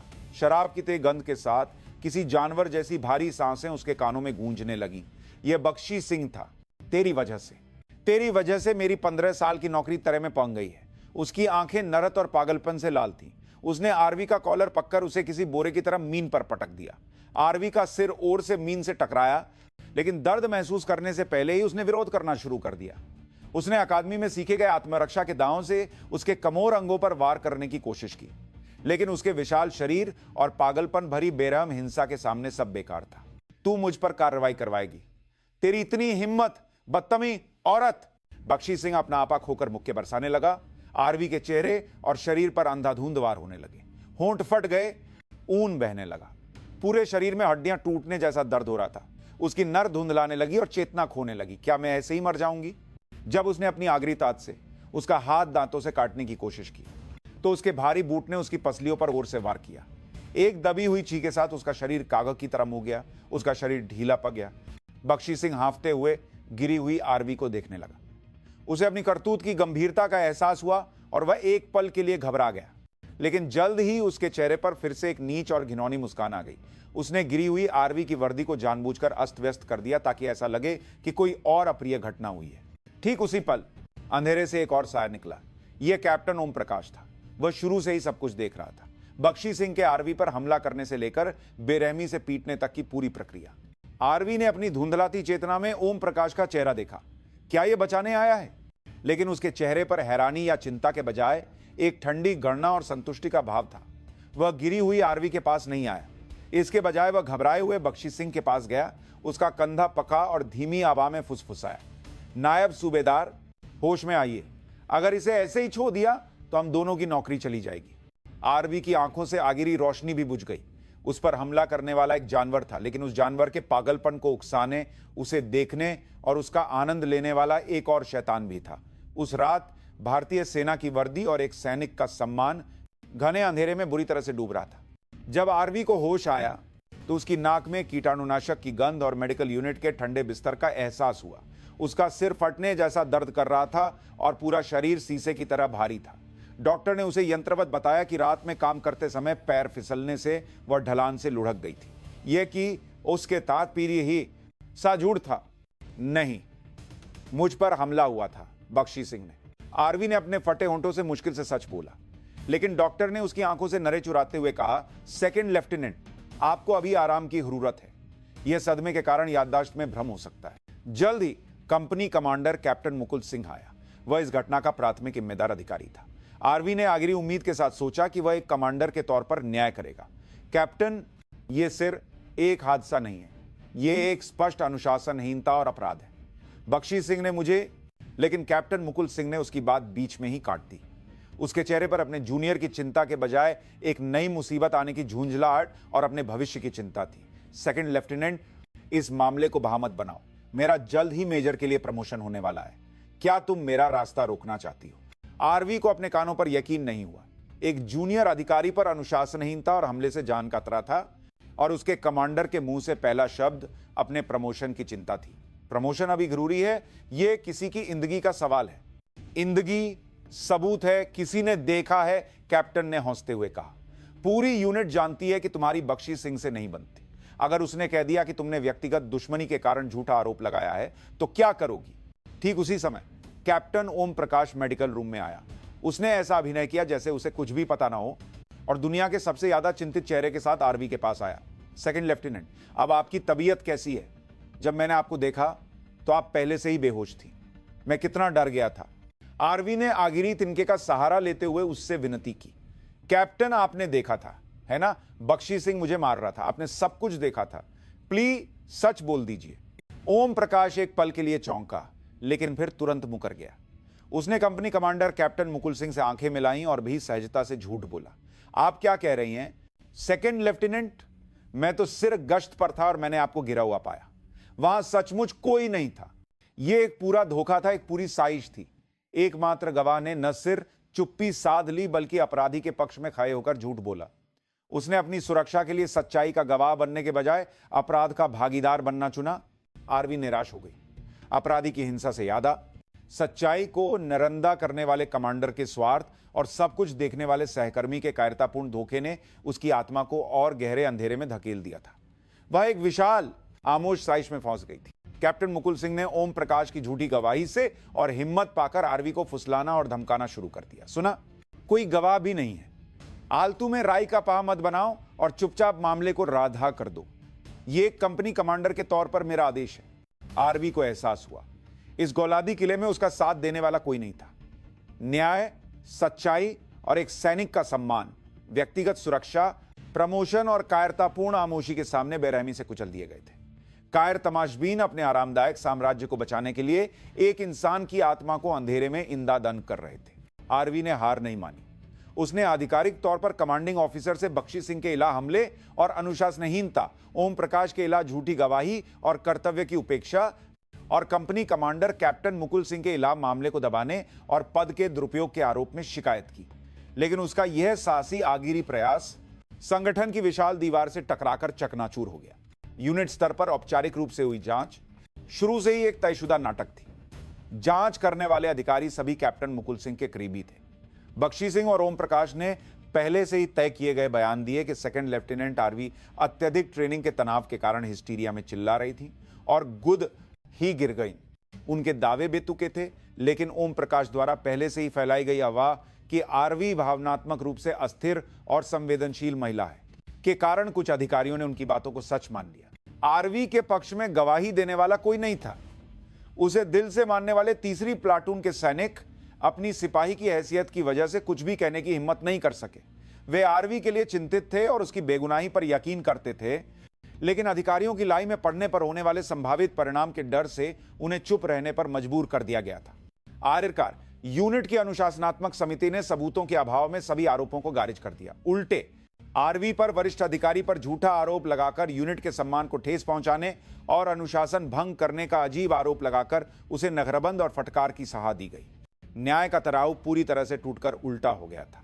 अपराधियों को बिना किसी सजा के छो दिया गया और पीड़ित आरवी को ही अपराधी का तमगा लगाकर सजा दी गई। बख्शी सिंह और ओम प्रकाश गर्व से यूनिट में घूमने लगे। वे विजेता थे। उन्होंने दूसरे अधिकारियों से औरतें ऐसी ही होती हैं, न अपने जज्बात संभाल सकती हैं, न सच बोल सकती हैं कहकर आरवी का खुलेआम माकू गाया। उनकी इस नीच जीत ने यूनिट में एक लत सोच को और मजबूत कर दिया। एक कमोर महिला अधिकारी को कुचलना और उसके साथ खिलवाड़ करना, ठीक है, ये एक भयानक और तरनाक मिसाल बन गई थी। आरवी को नरबंद करके मेडिकल यूनिट के कमरे में लगभग ऐद कर दिया गया था। वह खिड़की से बाहर ट्रेनिंग ग्राउंड में आते जाते सैनिकों को गाली नरों से देखती रही। जिस देश की वह इतनी रक्षा करना चाहती थी, जिसके लिए वह अपनी जान देने को तैयार थी, क्या वह सेना इतनी साजी हुई जगह थी? उसे सिर पर लगी चोट के कारण सिर दर्द और चक्कर आने लगे थे। कभी कभी उसकी निगाह धुंधला जाती थी। शारीरिक दर्द से ज्यादा उसे अपनी आत्मा को खा जाने वाली गहरी लाचारी और धोखे का एहसास परेशान कर रहा था। क्या मैं भाइयों को बता दूं, उसने दर्जनों सैकड़ों बार सोचा, अगर वह अभी एक ओन कर दे तो भारत की सबसे शक्तिशाली ताकत रखने वाले उसके 3 भाई इस भ्रष्ट और घिनौने साम्राज्य को पल भर में राख कर सकते थे। लेकिन वह ऐसा नहीं कर सकती थी। यह उसके अपने सिद्धांतों, एक सैनिक के तौर पर उसकी अपनी पहचान को नकारना होता। आरवी शर्मा के तौर पर पहचान बनाऊंगी वाली उसकी सम इस अपमान और दर्द के बीच भी उसके आखिरी स्वाभिमान को संभाले हुए थी। टूटे हुए न्याय के सामने वह अकेले ऊन बहाती हुई गिर रही थी। उसके दर्द और निराशा को जानने वाला कोई नहीं था। औलादी की लाश सच्चाई की आवाज को निगलकर एक झूठी शांति बनाए हुए था। नरबंदी की अवधि समाप्त होने पर कैप्टन मुकुल सिंह ने आरवी को तीसरी प्लाटून कमांडर के पद से बर्दस्ती हटा दिया और उसे यूनिट के स्टोर का सामान संभालने का एक मामूली काम दे दिया। यह असल में उसे बाहर निकालने का एक संकेत और एक सार्वजनिक अपमान था। उसका नया काम करने की जगह यूनिट के सबसे कोने में स्थित मक्खी के जालों और धूल से ढकी एक पुरानी गोदाम थी। वह जगह सबके लिए भूली बिसरी थी। दिन भर कोई इंसान वहां नहीं आता था। आरवी को वहां ग्राम संचार उपकरणों और अंग लगे पुरहों को छांटने और व्यवस्थित करने का काम करना था। उसे अपने सैनिकों से पूरी दीने के जालों तरह अलग कर दिया गया था और उसका समय उस वीरान गोदाम में थमसा गया था। बख्शी सिंह और ओम प्रकाश जानबूझकर उसका मजाक उगाते। वे जानबूझकर गोदाम के सामने से घुरते और ओर से हंसते। अरे शर्मा मैडम, धूल खाने से त्वचा खराब हो जाएगी। औरतों के लिए तो त्वचा ही सब कुछ है। आरवी में उनके मार्क का जवाब देने की भी तात नहीं बची थी। वह चुपचाप अपना काम करती रही, लेकिन उसका शरीर और मन दिन ब दिन मुरझाते जा रहे थे। हमले के बाद होने वाला सिर दर्द पुराना हो गया था और अब उसे चीहें दोहरी दिखने या एक आंख से धुंधला दिखने जैसे लक्षण भी होने लगे थे। रात में वह गाली क्वार्टर में अकेले डर से कांपती रहती। उस रात की भयानक यादें बुरे सपने की तरह लौट आती और उसे सोने नहीं देती थी। वह धीरे धीरे कम बोलने लगी थी और धूप में रहने से ज्यादा समय उस अंधेरे और नम गोदाम में बिताने लगी थी। कैप्टन मुकुल सिंह ने उसे पूरी तरह से नैरंदा कर दिया। वह चाहता था कि आरवी इस सारे अपमान और दर्द को बर्दाश्त न कर पाए और गुदी वर्दी उतारकर चली जाए। उसने सोचा कि अगर मुसीबत गुदी चली गई तो सारा मामला पूरी तरह से इतिहास में दन हो जाएगा। आरवी ने एक सैनिक के तौर पर अपना सब कुछ खो दिया था। जिन सैनिकों से वह इतना प्यार करती थी, जो उसके आदेशों का पालन करते थे और जिस सैनिक के सम्मान की वह जान देकर रक्षा करना चाहती थी। वीरान गोदाम उसकी जीती जागती ब्रज जैसा था। एक दिन दोपहर में वह ऊंची अलमारी से अंग लगे पुर्रों का एक बक्सा उतारते हुए चक्कर आने से लखा गई। उसने अलमारी पककर किसी तरह ऊद को संभाला, लेकिन उसकी आंखों के सामने अंधेरा छा गया और दुनिया घूमने लगी। क्या मैं सच में यहां अकेले मर जाऊंगी? उसकी आंखों से गर्म आंसू गालों पर बहने लगे। टॉपर होने का सम्मान, देश के प्रति जलती हुई सम, इस ठंडे और अंधेरे गोदाम में धूल के कण की तरह बेमानी थे। उसे दुनिया ने और गुद उसने पूरी तरह से छो दिया था। वीरान गोदाम में उसका समय निराशा नाम की दलदल में आमोशी से डूब रहा था। जब आरवी को सब भूल गए थे, तब एक ही व्यक्ति था जो उसे नहीं भूला था और उसके लिए दुखी था। वह था सिपाही किरण मिश्रा। वह भले ही शांत और अंतर्मुखी था, लेकिन वह बहुत समझदार और न्यायप्रिय युवक था। उसने आरवी के साथ हुई सभी अन्यायपूर्ण और भयानक घटनाओं को देखकर चुपचाप अपने अंदर गुस्से की आग को जलाए रखा था। किरण आरवी के गोदाम में भेजे जाने के बाद भी समय समय पर उससे मिलने जाता था। शुरुआत में वह मैडम स्टॉक लिस्ट पर साइन करवाने आया हूं जैसे काम के बहाने बनाता, लेकिन बाद में वह चुपके से गर्म कॉगी या चॉकलेट भी ले आता। मैडम, मेरा मतलब है स्टोर इंचार्ज, आपने खाना खाया? आपकी तबीयत बहुत खराब लग रही है, क्या आप बीमार हैं? उसके सतर्क सवालों पर आरवी हल्की सी मुस्कान के साथ सिर मैं ठीक हूं कहती, लेकिन किरण उसके पीले पड़ चुके चेहरे और गाली आंखों से समझ गया था कि वह बिल्कुल भी ठीक नहीं है। एक दिन किरण आरवी को देने के लिए कुछ दस्तावेज लेकर पुराने गोदाम की ओर गया। गोदाम का दरवाजा आधा खुला था। वह अंदर जाने ही वाला था कि तभी वह वहीं जम सा गया। आरवी ठंडे सीमेंट के गर्ज पर बेहोश पर की थी। मैडम, किरण चीखते हुए उसकी ओर भागा। वह बेहोश थी और हिल भी नहीं रही थी। उसकी चीख सुनकर कुछ और सैनिक दौड़कर आए और आरवी को तुरंत मेडिकल यूनिट ले जाया गया। उस घटना ने शांत यूनिट में एक छोटी सी हलचल मचा दी। सैनिकों के बीच शर्मा मैडम बेहोश हो गई। बख्शी सिंह और ओम प्रकाश के तनाव के कारण ऐसा हुआ होगा जैसी फुसफुसाहटें शुरू हो गई, लेकिन अधिकारी अभी भी ठंडे और क्रूर थे। कैप्टन मुकुल सिंह ने वह पहले से ही कमोर थी, बस बीमार होने का नाटक कर रही है कहकर मामले को छोटा करने और तोड़ने मरोने की कोशिश की। बख्शी सिंह और ओम प्रकाश ने तो यहां तक कह दिया कि झूठ पके जाने के डर से बीमार होने का नाटक कर रही है। किरण मिश्रा उससे से कांप रहा था। उसने तय किया कि वह इस अन्यायपूर्ण और घिनौनी स्थिति को और नहीं देख सकता। एक इंसान की जान तरे में थी, फिर भी ये लोग सच्चाई को दबाकर सिर्फ अपनी सुरक्षा की चिंता कर रहे थे। इन शैतानों को वह मान नहीं कर सकता था। उसने आरवी के बेहोश होने से ठीक पहले उसकी मेज पर रखी एक पुरानी डायरी देखी थी। उस डायरी में उसके आने के पहले दिन से लेकर उसके साथ हुई हर घटना तारीख के साथ लिखी हुई थी। बख्शी सिंह की अनुशासनहीनता, ओम प्रकाश की साजिश और हमले की सच्चाई और उसे दबाने की पूरी प्रक्रिया, यह उसके अकेले लिए गए संघर्ष का एक दर्दनाक रिकॉर्ड था। किरण मिश्रा ने वह डायरी चुपके से अपने लॉकर में छिपा ली और उसने ऐसला किया, वह इस छोटी सी चिंगारी को उनके सजे हुए साम्राज्य को जलाकर राख कर देने वाली एक विशाल आग में बदल देगा। उसकी बची हुई सैन्य सेवा का क्या होगा, उसे इसकी परवाह नहीं थी। उसने सोचा कि जो विश्वास और हिम्मत सेकंड लेफ्टिनेंट आरवी ने उसे दिखाई थी, अब उसे लौटाने का समय आ गया था। एक छोटा सा कंक एक विशाल झील में फेंका गया था। उसकी लहरें बहुत छोटी और मामूली थीं, लेकिन वे बिना रुके धीरे धीरे और ऊंची उठने के लिए तैयार थी। आरवी के बेहोश होने के कुछ दिनों बाद किरण मिश्रा रात में हथियार डिपो की पहरेदारी कर रहा था। गश्त के दौरान वह संयोग से अधिकारियों के स्मोकिंग रूम के पास से घुरा। खिड़की की दरार से हल्की रोशनी के साथ जानी पहचानी घिनौनी आवाजें आ रही थीं, बख्शी सिंह और कैप्टन ओम प्रकाश। किरण अनजाने में रुक गया और अंधेरी दीवार के पीछे छिपकर सुनने लगा। यार, उस लक्की ने दिमाग खराब कर रखा है, बेहोश होकर सबको परेशान कर दिया। यह ओम प्रकाश की बब्बाती आवाज थी। बख्शी सिंह ने हौंसते हुए जवाब दिया, हाँ यार, चुपचाप ही रहती तो ठीक था, लेकिन कहीं मैंने उस दिन यादा और से तो नहीं मार दिया था। सिर पर लगी चोट की वजह से मुझे भी थोड़ी चिंता हो रही। किरण मिश्रा का दिल धक से रह गया। यह एक सान कबूलनामा था। ओम प्रकाश ने आवाज धीमी करते हुए कहा, अरे नायब सूबेदार, चिंता मत कीजिए, कैप्टन मुकुल सिंह सब संभाल लेंगे और एकमात्र गवाह मैं हूं। अगर मैं मुंह बंद रखूं तो किसी को पता नहीं चलेगा। हम अपनी योजना पर टिके रहेंगे कि आरवी अकेले गिरकर घायल हुई और खेल खत्म। फिर भी अजीब लग रहा है, अगर वो होश में आकर फिर से हंगामा करने लगी तो? चिंता मत कीजिए, अब उस पर कोई यकीन नहीं करेगा। उस पर वरिष्ठ अधिकारी पर झूठा आरोप लगाने वाली पागल का ठप्पा लग चुका है। उसकी बात कौन सुनेगा? हम जीत गए हैं नायब सूबेदार। दीवार के पार से आ रही बातें शैतानों की फुसफुसाहट जैसी थी। वे अपने अपराध पर जरा भी शर्मिंदा नहीं थे, बल्कि एक दूसरे के बहाने पक्के करके राहत महसूस कर रहे थे। किरण ने इतनी ओर से मुट्ठी भींची कि उसके नाखून हथेली में धंस गए। उसे उससे और घिन से सांस लेना मुश्किल हो रहा था। उसने सोचा कि अब और इंतजार करने की जरूरत नहीं है। आरवी का दर्दनाक रिकॉर्ड वाली डायरी और अभी अभी सुनी उनकी बातें, इनसे सच्चाई सामने आ सकती है। लेकिन कैसे? कमांडिंग ऑफिसर को बताने पर भी कैप्टन मुकुल सिंह के स्तर पर फिर से मामला दबा दिया जाएगा। डिवीजन की सैन्य पुलिस को रिपोर्ट करने पर भी शायद आपसी बचाव के तहत मामला रद्द कर दिया जाएगा। उसके दिमाग में एक तरिया आया, सबसे निचला और कमोर व्यक्ति सबसे ऊंचे और शक्तिशाली व्यक्ति से सीधे अपील करे, एक ऐसी जगह जिसे कोई रोक या दबा न सके। किरण ने ड्यूटी तम करके बैरक में लौटकर जब सब सो रहे थे, चुपके से एक पेन और काग निकाला। उसने अंधेरे में एक एक शब्द उससे और आंसुओं के साथ लिखना शुरू किया। सम्मानित चीफ ऑफ डिफेंस स्टाफ महोदय, उसने बताया कि वह 9वीं डिवीजन व्हाइट टाइगर में सेवारत सिपाही किरण मिश्रा है और उसने जो कुछ भी देखा, सुना और लिखा था वह सब उस पत्र में उंडेल दिया।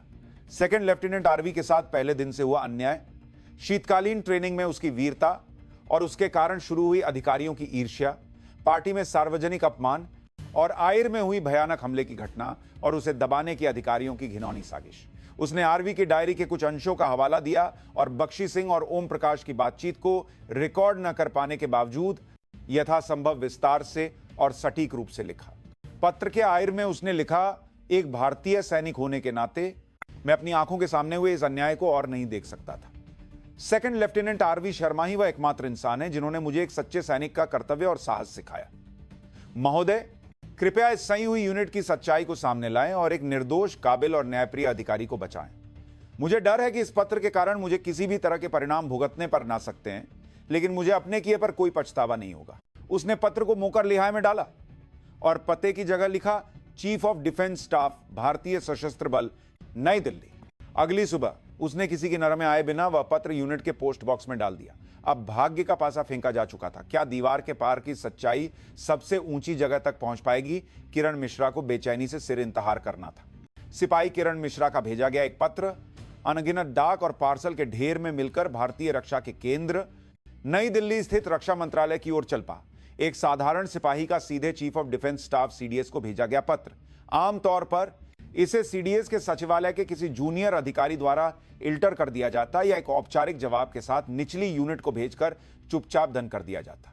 लेकिन उस दिन कुछ अलग था। शायद किस्मत का खेल था या ऊपर वाले की मदद कि वह पत्र अनगिनत आइलों और गोपनीय रिपोर्टों के बीच आयरकार सीडीएस जनरल विक्रम शर्मा के दफ्तर की मेज पर पहुंच गया। जनरल विक्रम शर्मा भारतीय थल सेना, नौसेना और वायुसेना के प्रमुख एक जीवित किंवदंती थे। वह हाइलों के ढेर को यंत्रवत निपटा रहे थे कि तभी उनकी नर एक सिपाही की टेकी मेकी लिखावट में चीफ ऑफ डिफेंस स्टाफ महोदय लिखे एक पुराने लिखाए पर पई। उन्होंने अनजाने में उस पत्र को उठा लिया। भेजने वाला सिपाही किरण मिश्रा, 9वीं इन्फेंट्री डिवीजन। क्या यह किसी सैनिक की शिकायत है? उन्होंने ज्यादा ध्यान न देते हुए पत्र को खोलकर पढ़ना शुरू किया। लेकिन जैसे जैसे वह पत्र पढ़ते गए उनके माथे पर लकीरें गहरी होती गई और जब सेकंड लेफ्टिनेंट आरवी शर्मा का नाम आया तो उनकी नरें साइबेरिया की सर्दियों की तरह ठंडी हो गईं। उन्होंने एक सांस में पत्र पट डाला। हर एक पंक्ति के साथ उनका हाथ अनियंत्रित गुस्से से कांपने लगा। उनकी छोटी बहन, जिसे उन्होंने अपनी जान से ज्यादा प्यार से पाला था, उनकी गौरवशाली बहन सीमा पर किस तरह के अपमान और दर्द से गुरी थी, वह सारी भयानक सच्चाई उस पत्र में इंदा थी। अनुशासनहीनता, साजिश, सामूहिक भेदभाव और बेरहम हमला, मामले को दबाना और दूसरी बार का उत्पीन, यहां तक कि जब उन्होंने पा कि उनकी बहन बेहोश होकर जीवन और मौत के बीच झूल रही है तो जनरल विक्रम शर्मा अपनी जगह से उछल पड़ी है। उनके शरीर से निकलती निकरत कई युद्ध देख चुके एक अनुभवी सैनिक की नरत से कहीं ज्यादा अपने परिवार को छूने वालों के प्रति एक आदिम उत्साह था। मेरी बहन को छूने की हिम्मत कैसे हुई? उनकी धीमी गहरी आवाज से विशाल दफ्तर की हवा जम सी गई। उन्होंने तुरंत अपने सचिव को बुलाया। तुरंत 9वीं डिवीजन की सिग्नल यूनिट की सेकंड लेफ्टिनेंट आरवी शर्मा से जूही सभी आइलें और मेडिकल रिकॉर्ड लाओ और वायुसेना प्रमुख और नौसेना संचालन के महानिदेशक से उच्चतम स्तर का आपातकालीन संचार जो कहो कि परिवार में किसी की जान खतरे में है। उनके आदेश का तुरंत पालन किया गया। थोड़ी देर बाद उनकी मेज पर आरवी की सर्विस रिकॉर्ड आयल रखी थी। पद से हटाया गया, स्टोर इंचार्ज के तौर पर कार्यरत। कारण वरिष्ठ अधिकारी पर झूठा आरोप और यूनिट की एकता को भंग करना और मेडिकल रिकॉर्ड में लिखा था अत्यधिक काम के कारण थकावट और बेहोशी। जनरल विक्रम शर्मा ने आइलें फेंक दी। सब कुछ पत्र के विवरण से मेल खाता था। एक संगठित और सोची समझी साजिश। उन्होंने अपने बढ़ते गुस्से को दबाते हुए अपने भाइयों के साथ वीडियो कॉल जो हुई। स्क्रीन पर वायुसेना प्रमुख air chief marshal Rohan Sharma और नौसेना के वाइस एडमिरल समीर शर्मा के चेहरे दिखाई दिए। भाई, इस समय अचानक क्या हो गया? रोहन ने पूछा। भाई, आपका चेहरा ऐसा क्यों है? कोई बड़ी बात हो गई है क्या? समीर ने पूछा। जनरल विक्रम शर्मा ने किरण मिश्रा का पत्र दिखाते हुए नरक की गहराइयों से आती हुई आवाज में कहा, आरवी हमारी छोटी बहन, कुछ जानवरों ने उसे इतना मारा है कि वह मरने वाली। उस एक वाक्य से दोनों भाइयों के चेहरे सख्त हो गए। जनरल विक्रम शर्मा ने पत्र को शुरू से आखिर तक पढ़ा। जैसे जैसे कहानी आगे बढ़ी, रोहन की आंखें दुश्मन को पकने वाले लाकू विमान की तरह पैनी हो गईं और समीर की मुट्ठियां इतनी कस गईं कि वह नीली पा गईं। सब कुछ सुनने के बाद एक भयानक खामोशी छा गई और सबसे पहले दूसरे भाई रोहन ने मुंह खोला। उसकी आवाज जेट इंजन के शोर से भी ज्यादा ठंडी और पैनी थी। 9वीं डिवीजन की सैन्य पुलिस और हुइया विभाग सब एक साथ मिले होंगे। सेना की आंतरिक जांच से सिर छोटे लोगों पर कार्रवाई करके मामला राधा कर दिया जाएगा। सबसे छोटे भाई समीर ने आगे कहा। उसकी आवाज उससे के तूफान वाली लहरों जैसी थी। उन कमीनों की सिर वर्दी नहीं उतारनी चाहिए, बल्कि उनकी खाल उधे देनी चाहिए। भाई, मैं अभी जम्मू कश्मीर के लिए निकलता हूं। जनरल विक्रम शर्मा ने उन्हें रोका। नहीं, अकेले नहीं, हम तीनों साथ जाएंगे। उन्होंने ऐसला किया। यह सिर्फ एक महिला अधिकारी के मानवाधिकारों का हनन नहीं था, यह भारतीय सेना के सम्मान और अनुशासन का सवाल था, और सबसे बढ़कर उनकी जान से प्यारी बहन के सम्मान और बदले का सवाल था। एक संयुक्त विशेष जांच दल का गठन किया जाएगा। उसका नेतृत्व मैं खुद करूंगा। रोहन, तुम वायुसेना के सर्वश्रेष्ठ जांचकर्ताओं को, और समीर, तुम नौसेना की विशेष इकाई मार्कोस के कमांडो को चुनकर कल सुबह तक दिल्ली में इकट्ठा करो। ऑपरेशन का नाम होगा त्रिशूल। 9वीं डिवीजन को कोई पूर्व सूचना नहीं दी जाएगी। जब हम पहुंचेंगे तो उन्हें यह भी पता नहीं चलेगा कि उन पर भगवान का कहर टूटा है। एक साधारण सिपाही का दिल से लिखा गया एक पत्र 3 सोए हुए शेरों को जगा चुका था। भारतीय सशस्त्र बलों के इतिहास में अभूतपूर्व 3 शीर्ष कमांडर भाइयों के नेतृत्व में एक ऊनी सहाय का ऐलान हो चुका था। अगली सुबह दिल्ली के रक्षा मंत्रालय का परेड ग्राउंड युद्ध जैसी तनावपूर्ण ऊर्जा से भर गया था।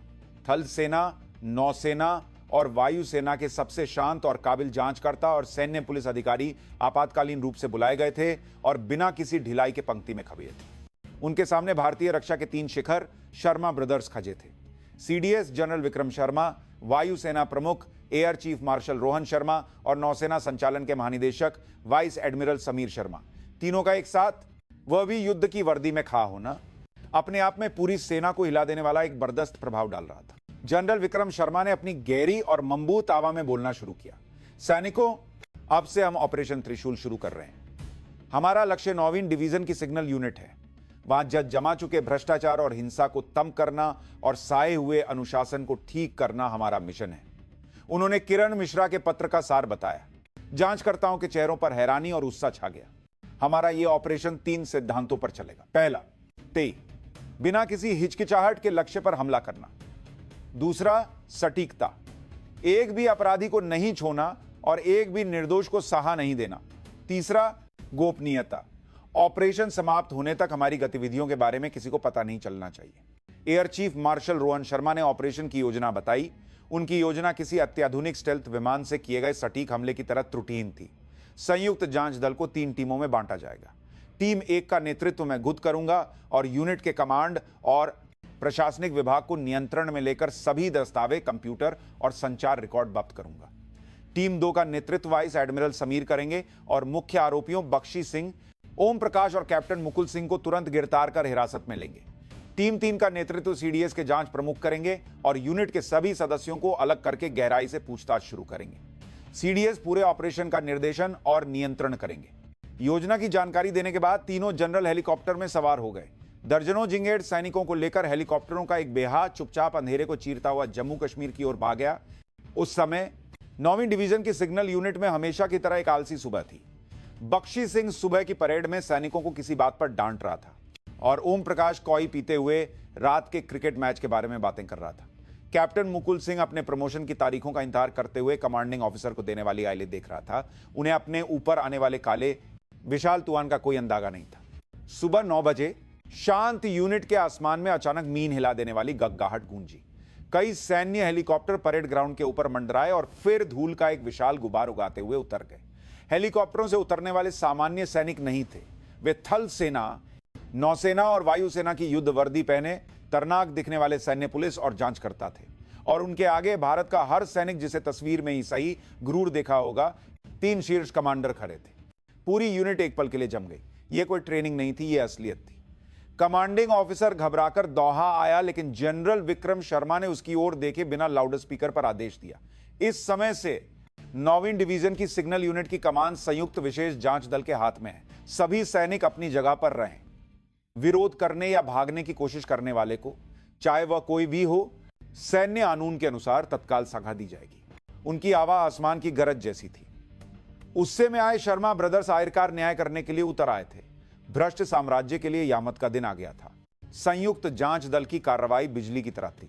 Air chief marshal Rohan Sharma के नेतृत्व वाली टीम एक ने तुरंत यूनिट के मुख्यालय और प्रशासनिक कार्यालय को पूरी तरह से अपने नियंत्रण में ले लिया। उन्होंने सभी कंप्यूटरों की हार्ड डिस्क निकाले से किया। ली आयल कैबिनेट को सील कर दिया और यूनिट के सभी संचार रिकॉर्ड सर्वर को जब्त कर लिया। घबराए हुए कमांडिंग ऑफिसर और प्रशासनिक अधिकारी लाचारी से यह सब देखते रहे। उसी समय वाइस एडमिरल समीर शर्मा के नेतृत्व वाली टीम 2 नरक के शिकारी कुत्तों की तरह मुख्य आरोपियों की ओर बी। ट्रेनिंग की तैयारी कर रहे बख्शी सिंह के सामने मानव हथियार कहे जाने वाले मार्कोस कमांडो आधम के। बख्शी सिंह वरिष्ठ अधिकारी पर हमला, अनुशासनहीनता, पद का दुरुपयोग और उत्पीड़न के आरोप में तुम्हें गिरफ्तार किया जाता है। तुम्हें चुप रहने और वहील करने का अधिकार है। बख्शी सिंह कुछ समझ पाता, इससे पहले ही उसने विरोध करने की कोशिश की, लेकिन मम्बूत मार्कोस कमांडो ने उसकी दोनों बाहें पकड़ ली और उसे घसीटते हुए ले गए। प्लाटून के दफ्तर में कॉई पीते हुए मार्क कर रहे ओम प्रकाश का भी यही हश्र हुआ। कैप्टन ओम प्रकाश झूठी गवाही, कर्तव्य की उपेक्षा और अपराध में उकसाने और साथ देने के आरोप में तुम्हें गिरफ्तार किया जाता है। वह पीला पकाया और चिल्लाया, मैंने क्या किया है? यह अवैध गिरफ्तारी है। लेकिन उसकी चीखें हवा में ही रह गईं। कंपनी कमांडर के दफ्तर में मौजूद कैप्टन मुकुल सिंह बाहर के शोरगुल से हैरान था कि तभी उसके दफ्तर का दरवाजा तोड़कर सैन्य पुलिस अंदर घुस आई और वह सजेद पर गया। कैप्टन मुकुल सिंह, मामले को दबाने, पद का दुरुपयोग और उत्पीड़न में साथ देने के आरोप में तुम्हें गिरफ्तार किया जाता है। वह गिरफ्तार होने तक सिर यही दोहराता रहा, मैं निर्दोष हूं, मुझे कुछ नहीं पता। तीनों मुख्य आरोपी तुरंत गिरफ्तार करके परेड ग्राउंड के गर्श पर अपराधियों की तरह घुटनों पर बिठा दिए गए। उनका घमंड और आंख गायब हो चुकी थी और सिर डर और निराशा से भरे चेहरे रह गए थे। इस बीच टीम 3 ने यूनिट के सभी सदस्यों को एक हॉल में इकट्ठा करके एक एक करके गहराई से पूछताछ शुरू की। शुरुआत में सब डर के मारे चुप रहे, लेकिन जब जांचकर्ताओं ने समझाया कि आपकी पहचान गुप्त रखी जाएगी और सच बोलना एक सैनिक का कर्तव्य और अपने साथी को बचाने का तरीका है, तो एक एक करके लोग बोलने लगे। दबी हुई सच्चाइयां बाघ की तरह बाहर आने लगी। सेकंड लेफ्टिनेंट आरवी के साथ हुआ अन्याय, पार्टी में सार्वजनिक अपमान और हमले के बाद हुई संगठित लीपापोती और साजिश की पूरी कहानी की जीवंत गवाहियां सामने आने लगी। घासकर किरण मिश्रा ने जो कुछ भी देखा, सुना और लिखा था, वह बिना किसी हिचकिचाहट के बयान कर दिया। पूरी स्थिति को 3 चमकते सूरज जैसे जनरलों में से जनरल विक्रम शर्मा खुद निर्देशित कर रहे थे। वह परेड ग्राउंड के बीच में खड़े घुटनों पर बैठे तीनों अपराधियों को तिरस्कार की नजरों से देख रहे थे। वह कैप्टन मुकुल सिंह के पास गए और पूछा, तू कंपनी कमांडर है? एक जूनियर मर रही थी और तुझे अपने मेजर के रैंक की पाई थी। उन्होंने ओम प्रकाश को देखकर कहा, तूने अपने साथी की पीठ में छुरा घोंपा और सच्चाई बेचकर अपनी जान बचाई। यही सीखा है तूने एक अधिकारी का सम्मान। आरिर में वह बख्शी सिंह के सामने खड़े हुए, उनकी आंखों से ठंडी चिंगारियां निकल रही थी। तू है वह जानवर जिसने मेरी बहन के शरीर पर हाथ डालने की हिम्मत की। बख्शी सिंह को तब सब कुछ समझ आया। आरवी की पृष्ठभूमि, उसने किसकी बहन को छुआ था। उसके चेहरे से ऊन गायब हो गया और वह कांपते हुए मीन पर सिर रखकर मांगी मांगने लगा। लती हो गई सर, मुझसे मौत का गुनाह हो गया, प्लीज मेरी जान बख्श दीजिए। जनरल विक्रम शर्मा ने उसे किसी कीहे की तरह देखते हुए कहा, तेरी जान का फैसला सैन्य कानून करेगा और उससे पहले मैं भी कर सकता हूं। वह मुए और सभी सैनिकों की ओर चिल्लाए, ध्यान से देखो, सेना के सम्मान को मिट्टी में मिलाने और अपने साथी को धोखा देने वालों का यह दयनीय अंत। इस यूनिट में अब और कोई भ्रष्टाचार या हिंसा बर्दाश्त नहीं की जाएगी। आसमान में जैसे 3 सूरज चमक रहे थे। उनकी रोशनी इतनी तेज थी कि वह यूनिट को घेरे हुए सारे अंधेरे, झूठ और भ्रष्टाचार को जलाकर राख कर देने वाली थी। बिजली की तरह न्याय एक बर्दस्त तात और बर्फीले न्याय के नाम पर किया जा रहा था। ऑपरेशन त्रिशूल ने 9वीं डिवीजन को पार कर पूरी सेना में एक विशाल भूचाल ला दिया था। तीनों मुख्य आरोपियों को तुरंत गिरफ्तार करके सैन्य अदालत में पेश किया गया। जब्त किए गए सबूतों, अनगिनत सैनिकों की एक जैसी गवाहियों और सबसे बढ़कर 3 शीर्ष कमांडरों की निगरानी में चल रहे मुकदमे में उनके बचने का कोई रास्ता नहीं था। बख्शी सिंह पर हमला, अनुशासनहीनता, पद का दुरुपयोग सहित सभी आरोप सिद्ध हुए और उसे एक सैनिक के लिए सबसे बड़ी सजा, अपमानजनक बरास्तगी और 15 साल की कैद की सजा सुनाई गई। उसने अदालत में अपने आखिरी बयान में भी महिला ने पहले मुझे उकसाया था जैसा बेशर्म बहाना बनाकर सबका उत्साह और भड़काया। ओम प्रकाश को झूठी गवाही और अपराध में उकसाने के आरोप में अपमानजनक बरास्तगी और 5 साल की कैद और मामले को दबाने की कोशिश करने वाले कैप्टन मुकुल सिंह को भी कर्तव्य की उपेक्षा और पद के दुरुपयोग के लिए अपमानजनक बरास्तगी और 7 साल की कैद की सजा सुनाई गई। कमांडिंग ऑफिसर और डिवीजन कमांडर तक को जिम्मेदारी के तहत पद से हटाकर मामूली पदों पर भेज दिया गया, जिससे 9वीं डिवीजन की सिग्नल यूनिट पूरी तरह से बिखर गई। यह घटना रक्षा मंत्रालय की पत्रिका में पहले पन्ने पर छपी और पूरी सेना में सैनिकों की संस्कृति, खासकर महिला अधिकारियों के मानवाधिकारों के मुद्दे पर एक बड़ी सुधार और बदलाव की शुरुआत बनी। इस बीच आरवी को उसके भाइयों के आपातकालीन हस्तक्षेप से दिल्ली के आर्मी हॉस्पिटल में भर्ती कराया गया, जहां उसकी पूरी जांच हुई। जांच के नतीजे भयानक थे। बख्शी सिंह के बेरहम हमले के कारण उसे सिर में गंभीर रक्तस्राव हुआ था और उसकी बाईं आंख की नस स्थायी रूप से क्षतिग्रस्त हो गई थी। आपातकालीन सर्जरी से उसकी जान तो बच गई, लेकिन डॉक्टर ने बताया कि उसकी बाईं आंख से अब कभी रोशनी नहीं लौटेगी। एक आंख की रोशनी खो चुका सैनिक अब सक्रिय सेवा में नहीं रह सकता था। जिस सैनिक के रास्ते पर वह चलना चाहती थी, वह किसी और के अपराध के कारण बर्दस्ती रोक दिया गया था। वीआईपी कमरे में लेटी आरवी के पास उसके तीनों भाई दिन रात मौजूद थे। सीडीएस जनरल विक्रम शर्मा अपनी बहन का हाथ पकड़ कुछ नहीं कह पा रहे थे। अपनी एक बहन की रक्षा न कर पाने के गहरे अपराध बोध से उनके औलादी कंधे भारी होकर झुक गए थे। आरवी ने उल्टे शांत होकर अपने भाइयों को सांत्वना दी। भाइयों, मैं ठीक हूं, रोइए मत। सैनिक आरवी की जिंदगी भले ही तम हो गई हो, लेकिन इंसान आरवी की जिंदगी तो अब शुरू हुई है। उसने अपनी जान बचाने वाले सिपाही किरण मिश्रा से मिलने की इच्छा जताई। विशेष छुट्टी लेकर अस्पताल आए किरण ने एक आंख पर पट्टी बंदी आरवी को देखकर आंसू रोक नहीं पाया। मैडम, मुझे मां कर दीजिए। अगर मैंने थोड़ी और जल्दी हिम्मत की होती तो मैं आपकी आंख बचा सकता था। आरवी ने उसका हाथ गर्मजोशी से पककर मुस्कुराते हुए कहा, नहीं किरण, अगर तुम न होते तो मैं आज भी उस अंधेरे और ठंडे गोदाम में सो रही होती। तुम मेरी जान बचाने वाले हो, मेरी आत्मा को बचाने वाले हीरो हो। तुम्हारा बहुत बहुत शुक्रिया। किरण मिश्रा को अन्याय के इलाका उठाने के साहसी कार्य के लिए सीडीएस द्वारा सम्मानित किया गया और उसे एक रैंक का विशेष प्रमोशन भी मिला। उसने बाद में एक एग्जेम्पलरी सैन्य सेवा पूरी की और आरवी और उसके भाइयों की सिफारिश और समर्थन से रक्षा अनुसंधान और विकास संगठन डीआरडीओ में एक प्रमुख शोधकर्ता के तौर पर नियुक्त हुआ। बर्बादी पर खड़े होकर अपराधियों को सजा मिली और साहसी को पुरस्कार मिला। और पीड़ित ने भले ही सब कुछ खो दिया हो, लेकिन उसने सबसे कीमती चीज हासिल की थी। वह थी किसी भी निराशा में उम्मीद न छोड़ने की औलादी इच्छा शक्ति और एक नई जिंदगी की शुरुआत। कुछ महीनों बाद आरवी ने सम्मानपूर्वक सेना से इस्तीफा दे दिया। एक छोटी सी विदाई पार्टी में उसके तीनों भाई, अब हवलदार बन चुके किरण और उसे मानने वाले तीसरी प्लाटून के सैनिक मौजूद थे। एक आंख पर काली पट्टी लगाए वह अब एक कमोर पीत नहीं लग रही थी। वह अनगिनत चुनौतियों और मुश्किलों को पार कर चुकी एक मजबूत और खूबसूरत योद्धा लग रही थी। उसने सेना छोड़ दी थी, लेकिन उसकी लाई तम नहीं हुई थी।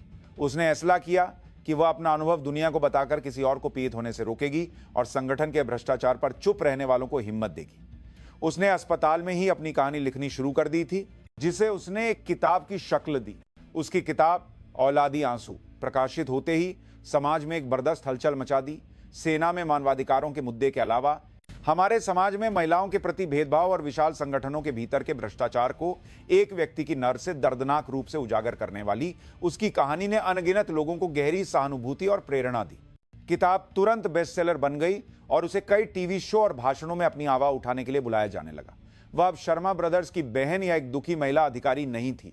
वह हमारे समाज के अंधेरे को रोशन करने वाली एक लेखिका, चुप रहने वालों की आवाज और उम्मीद का प्रतीक सिर आरवी शर्मा के तौर पर फिर से पैदा हुई थी। एक भाषण के दिन एक युवा महिला अधिकारी ने कांपती आवाज में उससे पूछा, मैडम, जब हम आपकी तरह की मुश्किल स्थिति में हो तो हमें कैसे लड़ना चाहिए? जब सब कुछ छोड़ देने का मन करे तो हमें क्या करना चाहिए? आरवी ने अपनी पट्टी वाली आंख से सवाल पूछने वाली को गर्मजोशी से देखा और मुस्कुराई और उसने अपनी किताब के आखिरी अंश का हवाला देते हुए जवाब दिया, औलाद को जितना पीटा जाता है वह उतना ही मजबूत होता है और सितारे अंधेरे में ही सबसे ज्यादा चमकते हैं। सबसे गहरी निराशा में भी अगर सच्चाई की एक छोटी सी चिंगारी भी हो तो हम फिर से उठ सकते हैं। आपको गुद व चिंगारी बनना होगा।